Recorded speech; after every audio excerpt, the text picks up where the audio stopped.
আসসালামু আলাইকুম। আমি শারমিন আক্তার। শারমিন ফাতিহা চ্যানেলে আপনাদেরকে আরও একবার জানাই স্বাগতম। কাছে কিংবা দূরে যে যেখানে আমার ভিডিওটি দেখছেন, আশা করি সবাই ভালো আছেন। আমিও আল্লাহর রহমতে ভালো আছি। নতুন বাসা এখনও ভালোভাবে গুছিয়ে উঠতে পারিনি, যদিও 1-1.5 মাস হয়ে গিয়েছে। আর এখন পুরো ফ্ল্যাটে আমিই থাকি, আমার বড় বোন আমার সাথে থাকে না, ও আলাদা থাকে। তো পুরো মানে ফ্ল্যাটটা গুছাতে গুছাতে প্রায় অনেক সময়ই যায়। আর আজকে ফাতিহার পিকনিক, স্কুল থেকে পিকনিকে নিয়ে যাবে, তো ভোরবেলা ওর বাবাও অফিসে চলে গিয়েছে, ফাতিহাও খুব ভোরে উঠে গিয়েছে আজকে।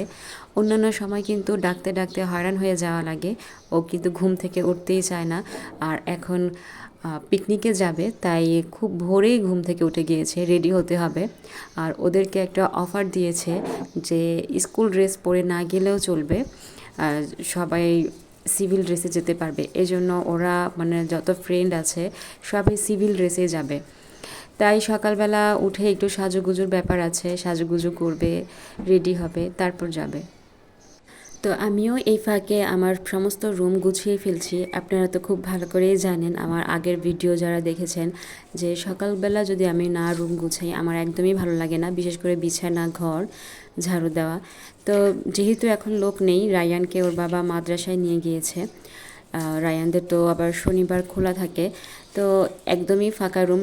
ফাতিহা অন্য রুমে সাজুগুজু করছে, এই ফাঁকে আমি সব রুমগুলো গুছিয়ে ফেলছি। আসলে একা একা পুরো ফ্ল্যাটের কাজ করতে গেলে কিন্তু একটু কষ্ট হয় গুছাতে গেলে। তারপরেও ফাতিহার বাবা আমাকে বলেছিল যে হেল্পিং হ্যান্ড লাগবে কি না, আমি না করেছি। একটা হেল্পিং হ্যান্ড কতটুকুই বা উপকার করতে পারে, আর আমার ওনাদের কাজ কেন যেন পছন্দ হয় না। সবাই এক না।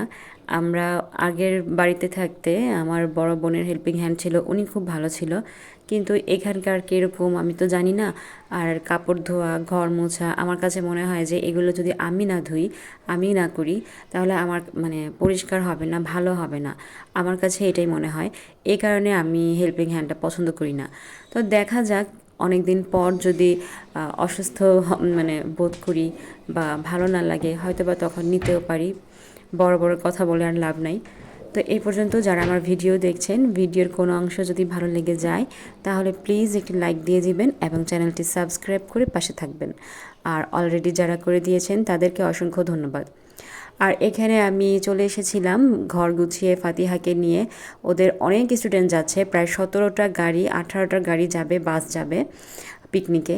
তো ফাতিহা তো ফার্স্ট টাইম পিকনিকে যাচ্ছে, একা পিকনিকে আমি দিয়েছি ওকে। তো আল্লাহর রহমতে টিচাররা বলেছে কোনো টেনশন করতে না, সব কিছু ওনারাই দেখবে। তো পিকনিকটাও অনেক ভালো হয়েছে। ওদেরকে ড্রিম হলিডে পার্কে নিয়ে গিয়েছিল। যদিও ড্রিম হলিডে পার্কের কোনো ভিডিও বা কোনো ছবি আমি তুলতে পারিনি, কেননা গার্ডিয়ান যাওয়া নিষেধ। তো আজকে এই পর্যন্তই। পরবর্তী ভিডিও দেখার অপেক্ষায় থাকবেন। আল্লাহ হাফেজ।